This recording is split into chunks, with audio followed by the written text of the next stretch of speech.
Hello friends, मैं देवेन आर्य। आज हम बात करेंगे क्लास 11th की हॉर्नबिल बुक के चैप्टर नंबर 7 द एडवेंचर के बारे में। चैप्टर नंबर 3 के बाद में हमने 2 पोइम्स देखी हैं, उसके बाद में हमने चैप्टर 7 लिया है। क्यों लिया है? क्योंकि आपके सिलेबस से इस साल 4, 5 एंड 6 3 चैप्टर डिलीट कर दिए गए, रिड्यूस कर दिए हैं। तो 3 के बाद में हमने पोइम्स पढ़े, उसके बाद में 7 चैप्टर पर आए हैं। यदि आपको पिछले वीडियोस देखना है तो आप चैनल को सब्सक्राइब करें, प्लेलिस्ट में आपको मिल जाएंगी। ठीक है, तो बात यहाँ पर कर लेते हैं एडवेंचर के बारे में। एडवेंचर का अर्थ होता है जोखिम, यानी कि कोई रोमांच किसी भी चीज का। इसको लिखा है जयंत नॉर्लिकर ने, हमारे भारतीय मूल के राइटर हैं। तो देखते हैं इस स्टोरी को पढ़ने से पहले, ये बहुत ही कॉम्प्लिकेटेड स्टोरी है। इसको पढ़ने से पहले हमको थोड़ा सा कैरेक्टर के बारे में जानना पड़ेगा कि इसमें जो मेन कैरेक्टर है उनका नाम क्या है। गंगाधर पंत गायतोंडे। क्या नाम है उनका? गंगाधर पंत गायतोंडे। ठीक है, तो जीपीजी। ओके, हम इनको जीपीजी बोलेंगे। तो ये जीपीजी है, ये क्या होता है कि एक इतिहासकार है और ये किसी दिन अपनी कार से कहीं जा रहे थे किसी सेमिनार में, और इनका एक्सीडेंट हो जाता है। किसी ट्रक से इनकी कार टकरा जाती है, और एक्सीडेंट के टाइम पर जो ये सोच रहे थे दिमाग में, कोमा में जाने के बाद वही चीजें इमेजिन करते हैं। कोमा में पड़े पड़े वो बहुत सारी चीजों को इमेजिन करते हैं, और उसी पृष्ठभूमि पर इन्होंने कुछ सोचा है, कुछ है ना, कि वो आजादी के पहले की बात है। ये सारी चीजें भारत जब आजाद नहीं हुआ था उसके पहले की, तो बहुत सारी चीजें बदल जाती है ना, और वो सारी चीजें बदली बदली देख रहे हैं। और एक चीज यदि बदल जाती है छोटी सी, तो किस प्रकार दूसरी चीजों को बदल देती है, उसको प्रभावित करती है, इसके बारे में पूरा लेसन लिखा गया है। तो जयंत नॉर्लिकर ने बड़ा ही है ना एक अच्छा रोमांचकारी लेसन लिखा है। इसको समझने का प्रयास करें। सिर्फ आपको अभी समय इतना ही समझना है कि जो प्रोफेसर गायतोंडे हैं वो कोमा में है, और वो कोमा में पड़े पड़े इन सारी चीजों को इमेजिन कर रहे हैं। ठीक है, तो स्टार्ट करते हैं बिना देर के। चलिए, द जीजा माता एक्सप्रेस, यहाँ पर एक ट्रेन का नाम है जीजा माता एक्सप्रेस। वो क्या कर रही है? उस जीजा माता एक्सप्रेस में ही हमारे जो गायतोंडे जी हैं वो बैठे हुए इतिहासकार, sped along the Pune Bombay, Pune Bombay route के ऊपर वो दौड़ रही है। नाम क्या है ट्रेन का? जीजा माता express. Considerably faster than the Deccan queen, और वहां डेक्कन क्वीन एक दूसरी ट्रेन का नाम है, उससे तेज रफ्तार में दौड़ रही है, और उसमें हमारे गायतोंडे जी बैठे हुए हैं, जीजा माता एक्सप्रेस में बैठे हुए हैं। उस जीजा माता एक्सप्रेस ट्रेन की तुलना की गई है डेक्कन क्वीन से, और वो जा रहे हैं पुणे से बॉम्बे। अब यहाँ पर बॉम्बे के ऊपर स्टार क्यों लगा है? क्योंकि बॉम्बे को पहले है ना बॉम्बे कहा जाता था, आजकल मुंबई कहा जाता है, इसलिए यहाँ पर स्टार लगा दिया। There were no industrial township outside Pune, Pune के आउटसाइड यानी बाहरी क्षेत्र में कोई भी औद्योगिक नगर नहीं है। The first stop Lonavala came in 40 minutes, पहला जो स्टॉप आता है, पहला जो स्टेशन आता है उसका नाम है लोनावला, जो कि 40 मिनट में आ जाता है। The ghat section that followed was no different from what he knew, इसके बाद घाट सेक्शन आता है। घाट सेक्शन में जो पश्चिमी घाट है वो आते हैं, और वो आते हैं तो वो हमारे जो गायतोंडे जी हैं वो कोमा में हैं, और वास्तविक जो चीजें हैं उससे थोड़ी सी अलग वो इमेजिन कर रहे हैं। लेकिन यहाँ पर घाट को अलग इमेजिन नहीं कर रहे हैं, घाट वैसा ही है जैसा वो पहले उन्होंने देखा था, इमेजिनेशन में भी वैसा ही है। ठीक है, घाट सेक्शन आता है वो बिल्कुल सेम है, डिफरेंट नहीं है। The train stopped at Karjat only briefly, अब करजत एक दूसरा स्टेशन है, यहाँ पर ब्रीफली है ना थोड़ी देर के लिए ट्रेन रुकती है। And went on at even greater speed, उसके बाद में और तेज रफ्तार से दौड़ती हुई इट रोड थ्रू कल्याण, यहाँ कल्याण से दहाड़ मारती हुई आगे निकल जाती। कल्याण भी एक स्टेशन का नाम है। ठीक है, चलिए आगे बात करते हैं। Meanwhile the racing mind of professor Gaitonde, इसी बीच जो रेसिंग माइंड है यानी चंचल दिमाग है प्रोफेसर गायतोंडे का, had arrived at a plan of action in Bombay, कि बॉम्बे पहुंचकर उनको क्या करना है इसके बारे में उनका चंचल दिमाग एक योजना बनाता है। Indeed as a historian he felt he should have thought of it sooner, और वास्तव में एक इतिहासकार होने के नाते वो ऐसा सोचते हैं कि ये विचार उनके दिमाग में पहले ही आ जाना चाहिए था, क्योंकि इतिहासकारों का दिमाग बहुत तेज होता है। सारे फैक्ट को वो है ना सारी चीजों की तुलना करते हैं, उसके बाद में किसी चीज को बोलते हैं। तो उन्होंने सोचा कि ये जो आइडिया है मेरे दिमाग में पहले आ जाना चाहिए था, क्योंकि मैं एक इतिहासकार हूँ। He would go to a big library and browse through history books, उनके दिमाग में क्या विचार आया कि मैं बॉम्बे पहुंचकर एक लाइब्रेरी में जाऊंगा और browse through history books, browse through का अर्थ होता है इतिहास की जो किताबें हैं उनसे मेरा जो है आमना सामना होगा, उनको मैं पढ़ूंगा, उनको देखूंगा, उनमें बहुत सारे रहस्य छुपे उनको जानूंगा। That was the surest way of finding out how the present state of affairs was reached, और यही सबसे श्योरेस्ट वे यानी विश्वसनीय तरीका है इस चीज को जानने का कि ये जो प्रेजेंट टाइम पर जो ये अवस्था मेरी हुई है इस अवस्था तक मैं कैसे पहुंचा। यानी वो इमेजिन कर रहे हैं, कोमा में है और वो चाहते हैं कि मैं बॉम्बे पहुंचकर वहां एक लाइब्रेरी में इतिहास की किताबें पढ़ूंगा और जानने की कोशिश करूंगा कि इन सारी चीजों के पीछे आखिर बात क्या है। He also planned eventually to return to Pune. उन्होंने साथ में प्लान भी बनाया कि मैं जब पुणे वापस आ जाऊंगा बॉम्बे से and have a long talk with Rajendra Deshpande. अब एक नया कैरेक्टर यहाँ पर आया है राजेंद्र देशपांडे। मैं राजेंद्र देशपांडे के साथ लॉन्ग टॉक करूंगा यानी लंबी बातचीत करूंगा। who would surely help him understand what had happened, जो निश्चित रूप से उनकी मदद करेगा कि क्या क्या घटना उनके साथ हो गई इस चीज को समझने में। तो यहाँ पर गायतोंडे एक प्लान बनाते हैं कि मैं बॉम्बे जाकर इतिहास की किताबें पढ़ूंगा और वापस आकर पुणे में जो हमारा राजेंद्र देशपांडे है उससे चर्चा करूंगा और वो मेरी मदद करेगा कि ये सारी स्थिति कैसे निर्मित हुई। ठीक है, तो यहाँ पर दो कैरेक्टर हो गए, पहले गायतोंडे, दूसरे Rajendra Deshpande. That is assuming that in this world there existed someone called Rajendra Deshpande. अब यहाँ पर ये एज्यूम हुआ है ये चीज कि इस दुनिया में राजेंद्र देशपांडे नाम का व्यक्ति भी अस्तित्व में है। ये बात किसने जान ली? ये बात हमारे गायतोंडे ने जान ली कल्पना में कि राजेंद्र देशपांडे नाम का व्यक्ति भी इस दुनिया में है। The train stopped beyond the long tunnel. अब जो ट्रेन है वो रुक गई एक लंबी ना टनल। टनल का अर्थ होता है कि जो वो एक ऐसे जगह होती है एक कोठरी टाइप जिसको हम कह सकते हैं, है ना, उसमें से निकलते हुए जो है टनल से निकलते हुए ट्रेन रुक जाती है आगे। It was a small station called सरहद। उसका नाम है, एक छोटी सी स्टेशन है ना, टनल के बाद में एक छोटी सी स्टेशन आती है उसका नाम सरहद है, वहां पर आकर ट्रेन रुकती है। And Anglo Indian in uniform went through the train checking permits. और एक एंग्लो इंडियन उसमें चढ़ता है यूनिफॉर्म पहनकर, वो सबकी टिकट चेक कर रहा था, यानी कि वो टिकट चेकर था। ठीक है, वो सबकी टिकट चेक करता है सरहद वाली स्टेशन के ऊपर। आगे बढ़ते हैं। This is where the British Raj begins. You are going for the first time I presume, Khan Sahib asked. अब खान साहब नाम का तीसरा कैरेक्टर यहाँ पर आता है, वो भी हमारे गायतोंडे के साथ साथ ट्रेन में सफर कर रहा है। वो खान साहब उससे पूछता है गायतोंडे से कि this is where the British Raj begins. यहाँ से ब्रिटिश राज यानी अंग्रेजी हुकूमत शुरू हो जाती है और मैं ऐसा सोचता हूँ कि तुम पहली बार, you are going for the first time, तुम पहली बार यहाँ पर, है ना, जा रहे हो या पहली बार इस जगह पर आ रहे हो। Yes, the reply was factually correct. Gangadhar Pant had not been to this Bombay before. अब गंगाधर पंत जो हमारे हैं उन्होंने कहा कि हाँ बिल्कुल, और वो पहली बार इस बॉम्बे में आ रहे थे। क्यों? क्योंकि वो है ना कोमा में थे और पहली बार जो इस बॉम्बे में सफर कर रहे थे अपनी इमेजिनेशन, अपनी कल्पना में। ही वेंचर्ड ए क्वेश्चन, और उन्होंने एक क्वेश्चन पूछने का साहस किया, प्रश्न पूछने का। किससे? खान साहब से। And Khan Sahib how will you go to Peshawar, कि खान साहब आप पेशावर कैसे जाओगे? This train goes to Victoria Terminus, I will take the Frontier Mail tonight out of Central. तो खान साहब जवाब देते हैं कि ये जो ट्रेन है ये विक्टोरिया टर्मिनस तक जाएगी। अब विक्टोरिया टर्मिनस इस समय विक्टोरिया टर्मिनस नहीं है बॉम्बे में, उसका नाम छत्रपति शिवाजी टर्मिनस है, इसलिए यहाँ पर भी स्टार लगाया है। ठीक है, तो उन्होंने कहा खान साहब ने कि ये जो ट्रेन है ये विक्टोरिया टर्मिनस तक जाएगी। I will take the Frontier Mail, इसके बाद में मैं आज रात को फ्रंटियर मेल लूंगा आउट ऑफ सेंट्रल, सेंट्रल से बाहर निकलकर। How far does it go, by what route. तो हमारा जो गायतोंडे का क्वेश्चन पूछता है कि how far does it go, वो कब कितनी दूर तक जाएगी और बाय व्हाट रूट, और किस रास्ते से जाएगी।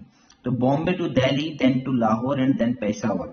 तो खान साहब कहते हैं कि बॉम्बे से दिल्ली जाएगी, इसके बाद लाहौर जाएगी और वहां से पेशावर जाएगी। ए लॉन्ग जर्नी, एक बहुत लंबी यात्रा है। I will reach Peshawar the day after tomorrow, और मैं पेशावर जो है द डे आफ्टर टुमारो यानी परसों तक पहुंचूंगा। तो यहाँ पर खान साहब और गायतोंडे के बीच में बातचीत होती है। खान साहब को पेशावर जाना है, गायतोंडे उनसे पूछता है कि आप पेशावर कैसे जाएंगे। तो खान साहब कहते हैं कि मैं दूसरी ट्रेन लूंगा आज रात को जो मुझे परसों तक जो है पेशावर पहुंचा देगी। चलिए आगे बात करते हैं। देयर आफ्टर, इसके बाद खान साहब spoke a lot about his business and Gangadhar Pant was a willing listener. इसके बाद खान साहब अपने बिजनेस के बारे में गंगाधर पंत को बताते हैं और गंगाधर पंत बहुत ही इच्छुक श्रोता के साथ उनकी सारी बातें सुनता है। For in that way he was able to get some flavour of life in this India that was so different. क्यों सुनता है? क्योंकि इस तरीके से वहां उस नए भारत के बारे में बहुत सारी चीजें जानना चाहता है जो बिल्कुल अलग है। अब नया भारत क्यों? क्योंकि वो इमेजिनेशन कर रहे हैं, है ना, कल्पना में है, तो वो नया भारत हो गया उनके लिए। तो वो बात सुनता है खान साहब की, क्योंकि उनको बहुत ज्यादा जानना है भारत के बारे में। The train now passed through the suburban rail traffic. Suburban rail traffic का अर्थ होता है जो उपनगरीय जो ट्रैफिक होता है, जहां पर बहुत ज्यादा ना रेलवे ट्रैक्स होते हैं और ट्रैफिक होता है, उस चीज को जो है पार कर रही थी train. The blue carriage carried the letter GBMR on the side. और जो ब्लू कैरेज थे यानी कि जो नीले नीले डिब्बे थे रेल के, उनके ऊपर क्या लिखा था? कैपिटल लेटर्स में GBMR ऑन द साइड, यानी उनकी साइड पर GBMR लिखा था। अब GBMR का फुल फॉर्म होता है ग्रेटर बॉम्बे मेट्रोपॉलिटन रेलवे।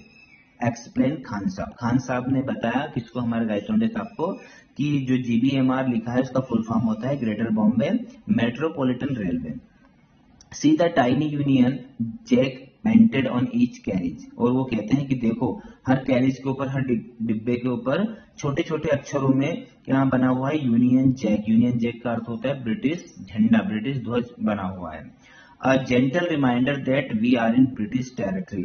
और ये हमको बताता है, हमको रिमाइंड करवाता है कि हम इस समय ब्रिटिश टेरिटरी में यानी ब्रिटिश हुकूमत में प्रवेश कर चुके हैं, या इस समय ब्रिटिश की हुकूमत यहाँ पर चल रही है। चलिए आगे बात करते हैं। The train began to slow down beyond Dadar and stopped only at its destination Victoria Terminus। अब जो ट्रेन है वो धीमी हो जाती है बियॉन्ड दादर, दादर स्टेशन के पार में, और अब यह इसके जो डेस्टिनेशन है, इसकी जो मंजिल है वहां पर रुकने वाले थे। मंजिल क्या है उसकी? Victoria terminus. ठीक है, अभी हमने बात की थी खान साहब ने कि विक्टोरिया टर्मिनस से वो दूसरी जो है ट्रेन लेने वाले हैं। तो दादर में आकर ट्रेन जो धीमी हो जाती है और विक्टोरिया टर्मिनस के ऊपर, उसकी मंजिल के ऊपर रुक जाती है।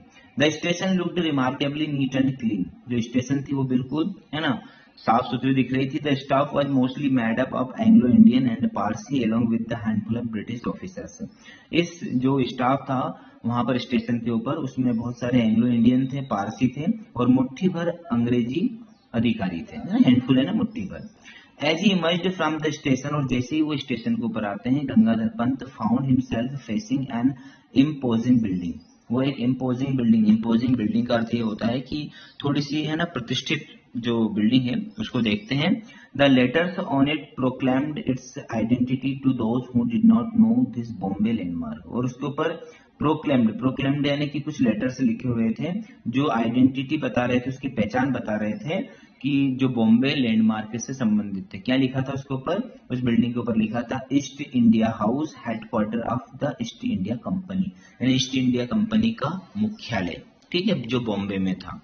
अब prepared as he was for many shocks, professor Gaitonde had not expected this. अब मतलब जो प्रोफेसर गायतोंडे थे वो इमेजिन कर रहे थे, कल्पना कर रहे थे, तो उनको बहुत सारे शॉक्स के लिए वो तैयार तो थे, उम्मीद तो कर रहे थे मेरे को बहुत सारे जो झटके लगने वाले थे, लेकिन इस प्रकार का झटका उन्होंने सोचा नहीं था। The East India Company had been wound up shortly after the event of 1857, यानी कि जो 1857 की क्रांति हुई थी उसके बाद में ईस्ट इंडिया कंपनी ऐसे जा चुकी थी। एटलीस्ट, कम से कम, that is what history books said, ऐसा हिस्ट्री की किताबों में लिखा है। यानी कि 1857 की क्रांति के बाद ईस्ट इंडिया कंपनी जा चुकी थी, लेकिन यहाँ पर गायतोंडे क्या देखते हैं कि अभी भी ईस्ट इंडिया कंपनी है, उसका हेडक्वार्टर है, तो इस झटके को वो मतलब सहन नहीं कर पा रहे थे, उनको बहुत बड़ा झटका महसूस हो रहा था ये। Yet here it was not only alive but flourishing। यहाँ पर न सिर्फ ईस्ट इंडिया कंपनी की बिल्डिंग थी बल्कि वो फ्लोरिशिंग हो रही थी। फ्लोरिशिंग यानी कि फल फूल रही थी, मतलब जाने की तो बात छोड़ो, है ना, वो फल फूल रही थी, बहुत तेजी से अपने कदम बढ़ा रही थी। So history had taken a different turn perhaps before 1857। इसीलिए शायद इतिहास ने 1857 के पहले ही एक, है ना, डिफरेंट टर्न ले लिया था, अलग सा मोड़ ले लिया था।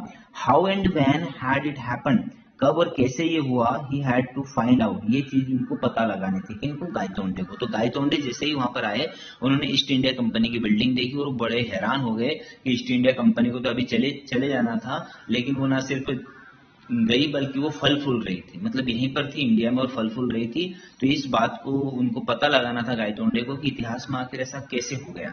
ठीक है, as he walked along Hornby road, और जैसे वो हॉर्नबाई रोड के ऊपर चल रहे थे, हॉर्नबाई रोड है मुंबई का एक रोड है, as it was called he found different, जैसा कि उसको कहा जाता है Hornby road, he found different set of shops and office building, तो उनको वहां पर अलग ही तरह की दुकानें और ऑफिस की बिल्डिंगें मिली। हॉर्नबाई रोड के ऊपर उनको अलग तरह की दुकानें और ऑफिस मिले। There was no handloom house building, वहां पर कोई हैंडलूम हाउस बिल्डिंग नहीं थी। Instead there were Boots and Woolworth departmental stores, imposing offices of landlords, Barclays and other British banks, और हैंडलूम दुकानों की बजाय वहां पर बहुत सारे बूट्स के, वुलवर्थ के डिपार्टमेंट के स्टोर थे, और साथ में लैंडलॉर्ड्स, बार्कल्स यानी कि जो ब्रिटिश बैंक हैं उनके भी ऑफिसेस उनको वहां पर नजर आ रहे थे। मतलब as in a typical high street of a town in England, यानी कि जैसा दृश्य इंग्लैंड की सड़कों पर दिखाई देता था, इंग्लैंड में जैसा दृश्य था, इंग्लैंड के बैंक, इंग्लैंड की दुकानें, वैसा का वैसा ही दृश्य उनको हॉर्नबाई रोड बॉम्बे में दिख रहा था। मतलब बॉम्बे पूरी तरह से बदल चुका था, बॉम्बे समझ लो कि इंग्लैंड बन चुका था, और इंग्लैंड के लोगों का ब्रिटिश हुकूमत पूरी तरह से राज कर रही थी बॉम्बे के ऊपर, तो रोड की स्थिति बदल गई थी। आगे बात करते हैं। He turned right along Home Street and entered Forbes building. अब उन्होंने क्या किया, टर्न राइट, उस जो है दाहिने हाथ की तरफ मुड़े और होम स्ट्रीट में जाते हुए entered Forbes building, Forbes building में गए। I wish to meet Mr Vinay Gaitonde please, he said to the English receptionist, और यहाँ पर उस बिल्डिंग में जाकर उन्होंने एक अंग्रेजी रिसेप्शनिस्ट थी काउंटर के ऊपर, उससे पूछा, कहा कि मैं मिस्टर विनय गायतोंडे से मिलना चाहता हूँ। विनय गायतोंडे कौन है? विनय गायतोंडे जो है वो हमारे जो गंगाधर पंत गायतोंडे हैं जो इतिहासकार है उनके लड़के का नाम है, उनका लड़का वहां पर काम करता है, तो उससे मिलने के लिए जाते हैं अपनी कल्पना में। अब आगे सुनिए। She searched through the telephone list, the staff list and then through the directory of employees of all the branches of the firm. अब जो महिला थी जिससे उन्होंने पूछा, वो टेलीफोन लिस्ट में सर्च करती है, स्टाफ लिस्ट में सर्च करती है, और डायरेक्टरी में उसकी जितने भी एम्प्लॉइज थे, जितने भी कर्मचारी थे, सारे विभाग के, उनकी फर्म के सारे विभाग की जो डायरेक्टरी थी, जो जितने भी एम्प्लॉइज थे उनमें सर्च करती है। She shook her head and said, वो अपना सिर हिलाती है और कहती है, I am afraid I can't find any one of that name either here or in any of our branches. तो महिला कहती है कि मुझे खेद है कि इस नाम का कोई भी व्यक्ति ना तो हमारी इस ब्रांच में बल्कि किसी भी ब्रांच में काम नहीं करता। मतलब विनय गायतोंडे नाम का कोई भी व्यक्ति इस ब्रांच में काम नहीं कर रहा था, तो महिला मना कर देती है। Are you sure he works here, क्या आप श्योर है, आश्वस्त है कि वो यहीं पे काम करते हैं? This was a blow not totally unexpected, यानी कि यहाँ पर क्या होता है, ब्लो, ब्लो यानी झटका लगता है, टोटली अनएक्सपेक्टेड यानी कि पूरी तरह से अप्रत्याशित घटना ये होती है गायतोंडे के साथ में कि उनका लड़का यहीं पे काम करता था और आज उनके किसी भी ब्रांच में उसका नाम नहीं है। If he himself were dead in this world, what guarantee had he that his son would be alive. अब वो ऐसा सोचते हैं कि जब वो खुद मर गए हैं तो उनका लड़का जीवित होने की संभावना क्या है? Indeed he may not even have been born, और वास्तव में हो सकता है कि अभी मेरा लड़का पैदा भी नहीं हुआ हो। यानी इन लाइनों का अर्थ ये होता है कि जब गायतोंडे सर्च करवाते महिला से तो कहती है वो यहाँ पे काम नहीं करता है, तो गायतोंडे समझ जाते हैं कि जब मैं ही मर गया हूँ, मैं ही कोमा में हूँ, तो हो सकता है कि मेरा लड़का कैसे जीवित होगा, और ये भी हो सकता है कि अभी तक मेरा लड़का पैदा ही नहीं हुआ हो। तो ये सारी इमेजिनेशन के दिमाग में चलती रहती है। अब आगे बढ़ते हैं। He thanked the girl politely, बड़ी विनम्रता से उस लड़की को धन्यवाद देते हैं, came out, बाहर निकल जाते हैं। It was characteristics of him not to worry about where he would stay, और उनका ऐसा कैरेक्टर था कि उनको ये चिंता नहीं थी, उस महिला को धन्यवाद देने के बाद वो बाहर आते हैं और उनको इस बात की चिंता नहीं थी कि अब वो कहाँ पर ठहरेंगे, क्योंकि उनका स्वभाव ही ऐसा था, वो कहीं भी रुक जाते थे, कहीं भी कुछ कर लेते थे, तो उनके कैरेक्टर में चिंता करने वाली बात नहीं थी कि अब मैं कहाँ ठहरूंगा यहाँ से जाने के बाद। His main concern was to make his way to the library of the Asiatic Society to solve the riddle of history. उनका मेन कंसर्न क्या था? मेन कंसर्न ये था कि वो रास्ता ढूंढा जाए जो उनको लाइब्रेरी तक पहुंचाते, एशियाटिक सोसाइटी वाली लाइब्रेरी में, ताकि वहां इस हिस्ट्री की रिडल को, रिडल का अर्थ होता है पहेली, इस इतिहास की पहेली को सुलझा सके। Grabbing a quick lunch at a restaurant, अब एक रेस्टोरेंट में वो लंच लेते हैं थोड़ा सा। He made his way to the town hall, और वो अपने रास्ते निकल जाते हैं टाउन हॉल की तरफ। तो फ्रेंड्स इस वीडियो में इतना ही। अगले पार्ट में हम आगे का जो है लेसन एक्सप्लेन करेंगे। आई होप आपको लेसन समझ में आ रहा है। तो यदि समझ में आ रहा है, वीडियो अच्छा लगा है तो प्लीज इसको लाइक कीजिएगा, दोस्तों में शेयर कीजिएगा और चैनल को सब्सक्राइब कर लीजिएगा, क्योंकि हमारे चैनल के माध्यम से आपको सारी क्वेश्चन बैंक और जो भी लेसन हैं सबका एक्सप्लेनेशन हम बताएंगे। Thank you very much.